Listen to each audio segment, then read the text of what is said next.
What if every time you drove a car in a simulator, that specific car was slightly different, and each car in the sim was never quite exactly the same? Well, Niels Housenveld, the master of pedals, spreadsheets and air fryer denial, has uploaded an absolutely fantastic video where he's made a mod of a vehicle where there's basically 10 versions of that same vehicle with slight differences and nuances in that vehicle, so it more realistically replicates the nature of real cars where no car is quite the same, even if it's the same car. In this video, I want to talk about why that's such a fantastic idea, and also some interesting aspects and thoughts on that idea, and why, despite it being an absolutely fantastic idea, it would probably end up being terrible if implemented in many of today's modern racing simulators. If you want to be able to unsubscribe, you have to subscribe, and then you can get the joy of unsubscribing. So make sure you click that subscribe button, and you can click the like button for half a calorie of exercise. Might save you from a heart attack. Who knows?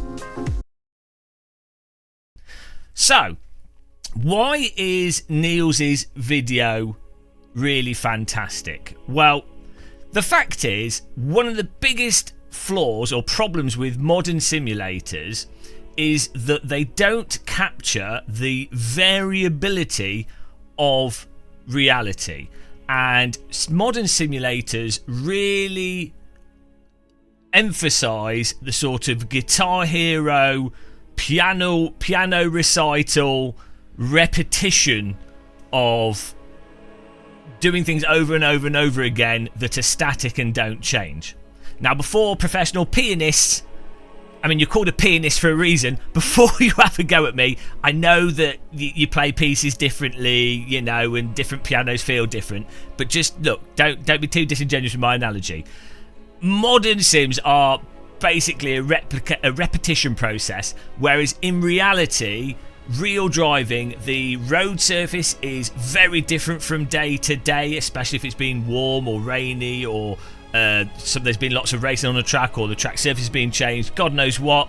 Tyres are different day to day, and every single aspect of a vehicle does not work perfectly at any point in time. There's always huge amounts of variance in things, obviously within a range, but there's always a lot of variance. That means that a real world driver, when it comes to doing a qualifying lap or putting the actual ultimate time down at that point in time, they have to not entirely rely on rote memorization. A lot of it is them adjusting and adapting to variable situations and conditions to then produce the best result at that point in time. Whereas if you're looking at sim racing, the ultimate qualifying lap more or less is basically whoever can be like a savant and replicate a very specific procedure of brake, accelerator and steering inputs.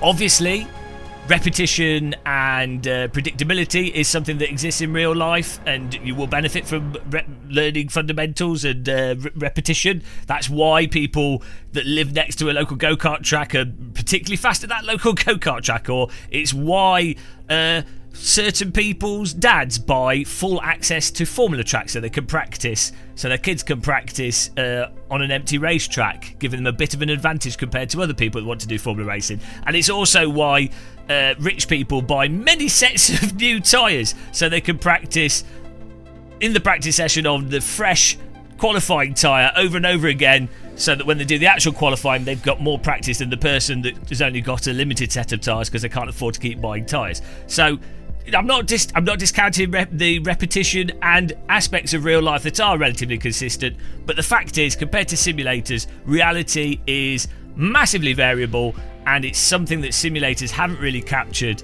which then puts simulators in much more of a rote memorization territory of activity. So what Niels has done with this is, by having multiple versions of the same car that are different, I think in his case, I think he did 8 versions or 6 versions, I wasn't paying attention to numbers, but let's say there were 10 different versions of the same car, one with slightly different tyre behaviour, wheel geometry, suspension tolerances. You know, there's differences between them. The idea is that actually more accurately captures the nature of a real-world vehicle that you would jump into. If you've ever even just gone to a local go-kart track, you will know that there's always a go-kart that's particularly crappy, a go-kart or go-karts that are particularly good, even though they're technically all the same.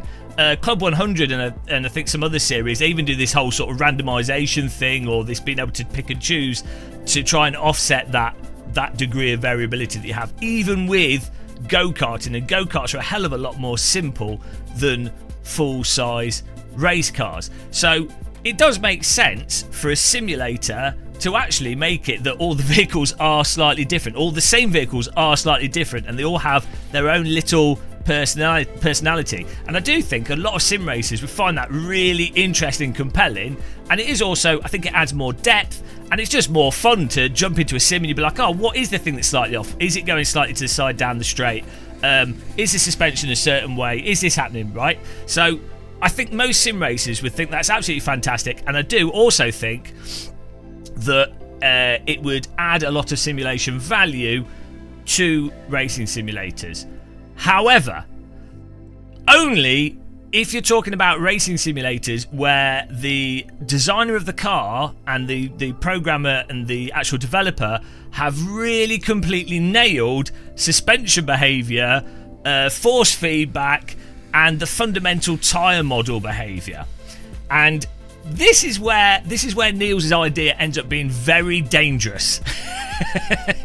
This is where it ends up being really problematic, in that if you've been playing driving simulators over the last 5 or 6 years especially, you'll have noticed that sim developers have gone down this road of having incredibly complex tyre models, rain, day, night, all these other features, crazy stuff, whilst not actually nailing really basic fundamental handling aspects of the cars, to the point where none of the cars in some of the most popular simulators actually handle in a basically realistic way.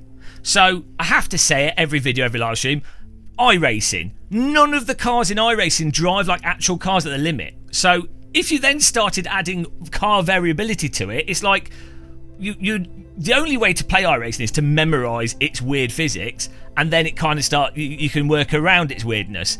If they then added like different car behaviours on top of that, it would be even more frustrating, annoying, and arbitrary to actually play. ACC, no force feedback for where the front tyres are, and then also the suspension in ACC, and even the suspension just does not work over large bumps, and in many ways also the suspensions are just a little bit funky, let's be honest. Same with the original AC. Curbing doesn't really work properly. R-Factor 1, even R-Factor 1, which I think this idea that Niels has done is a really good idea, and I think generally quite good. R-Factor 1 still has some really weird low speed baked slide conditions that occur. It still doesn't completely do drifting naturally. There's a whole bunch of stuff in R-Factor 1 that I would argue are complete, like really fundamental aspects of car behaviour that need to be nailed before a sim actually, before you start adding all these other features to it.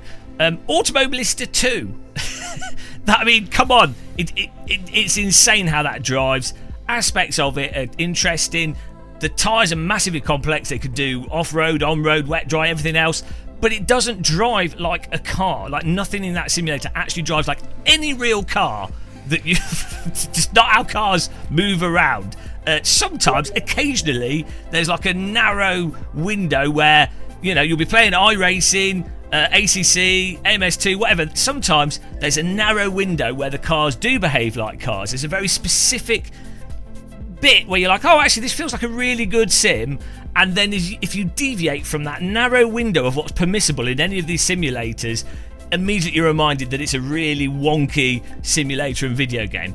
So the problem is, if you don't have the fundamentals absolutely nailed, and I'm not saying they have to be nailed to like an insane the equivalent of a photorealistic level of physics. But if you don't have them nailed to like what I would say is like a sort of standard where everything drives like cars, which I'd say only really like Live for Speed does it a bit, Richard Burns Rally, I'd say R Factor 1 or AMS 1 and AC if you ignore the curbing, like those really like 15 plus older simulators that have a lot less complex tyre models, they are much closer to it. But other than that, it's like those other sims, they don't drive like cars. So if you then start adding all this additional complexity to it, if the thing at the bottom doesn't work, nothing on top of it will work. So this is the thing, is that that developers of sim racers would really like this idea of the cars actually being realistic in that they're all different. Developers going, oh hang on, this is quite an affordable thing to implement, we could do this, and then we could put it on the marketing that no car is the same, drive your own car, microtransactions to change the geometry. It's the kind of thing that is cheap to develop, marketing would love it, your average sim race would love it, but then when you patch it onto, or when it's tacked onto really complex modern physics engines, it would just end up being a total and utter disaster.